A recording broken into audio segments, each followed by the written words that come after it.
dari Wahyu 7 ayat 4-8. Kenapa suku Efraim tidak dimateraikan? Mohon penjelasannya. Saya baca ya, Wahyu pasal 7 ayat 4 sampai ayat 8. Dan aku mendengar jumlah mereka yang dimeteraikan itu 144.000 yang telah dimeteraikan dari suku keturunan Israel. Dari suku Yehuda 12.000 dimeteraikan. Dari suku Ruben 12.000. Dari suku Gad 12.000. Suku Aser 12.000. Suku Naftali 12.000. Dari suku Manasye 12.000. Dari suku Simeon 12.000. Dari suku Lewi 12.000. Dari suku Isakar 12.000. Dari suku Sebulon 12.000. Dari suku Yusuf 12.000. Dari suku Benyamin 12.000. Nah saudara, ini ada 12 ya. Karena 12 dikalikan dengan 12.000 maka dapatlah 144.000. Dan daftar ini memang agak aneh ya saudara ya. Mengapa? Karena nama anak-anak Yakub itu, kita tidak hitung Dina ya. Dina itu anak perempuan, tidak dihitung pada waktu itu. Dari 12 anak Yakub, yang 11 itu ada di sini. Tapi salah satu anak Yakub yaitu Dan, itu tidak muncul di sini. Sebaliknya, posisi Dan itu diganti dengan salah satu anak Yusuf, yaitu Manasye. Yusuf punya anak dua, ya, Efraim dan Manasye. Tapi di sini cuma Manasye masuk, Efraim tidak. Dan juga tidak ada. Nah, kenapa saudara? Kenapa Dan tidak ada?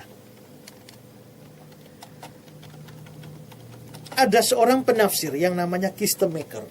Dia mengatakan bahwa alasan penghapusan nama Dan dari daftar itu, alasan penghapusan nama Dan dari daftar itu mendapat jawabannya ketika kita kembali melihat kisah di mana keturunan Dan itu melakukan penyembahan berhala. Jadi Dan ini, suku Dan ini pernah terlibat penyembahan berhala. Dalam Hakim-Hakim 18 ayat 30 dan 31. Bani Dan menegakkan bagi mereka sendiri patung pahatan itu. Lalu Yonatan bin Gersom bin Musa bersama-sama dengan anak-anaknya menjadi imam bagi suku Dan, sampai penduduk negeri itu diangkut sebagai orang buangan. Demikian mereka menempatkan bagi mereka sendiri patung pahatan yang telah dibuat Mika itu. Dan patung itu ada di sana selama rumah Allah ada di Shilo.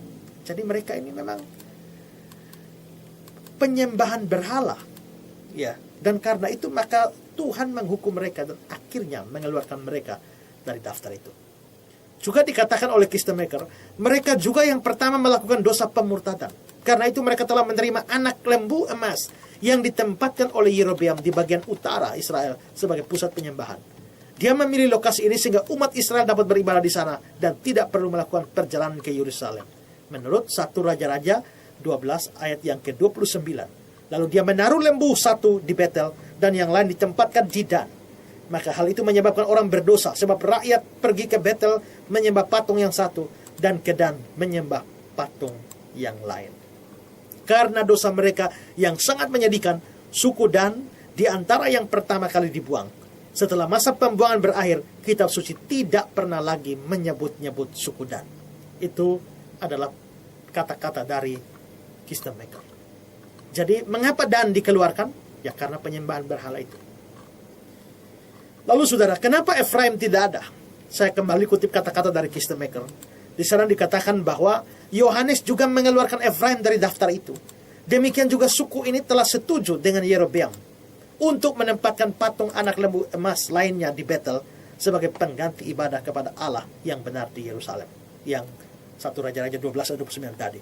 Oleh karena itu Efraim seharusnya tidak dimasukkan di bawah nama Yusuf. Karena Yusuf telah mengambil tempat Efraim.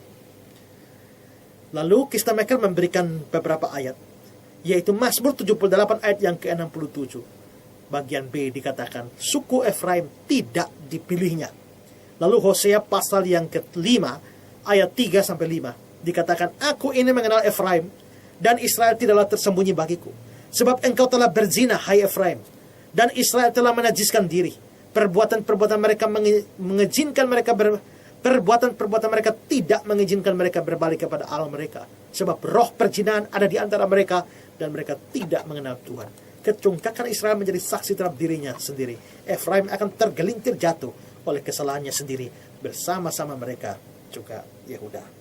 Dan karena itulah maka Efraim ditolak di dalam daftar yang ada di dalam Wahyu pasal 7 ayat 4 sampai ayat yang ke-8.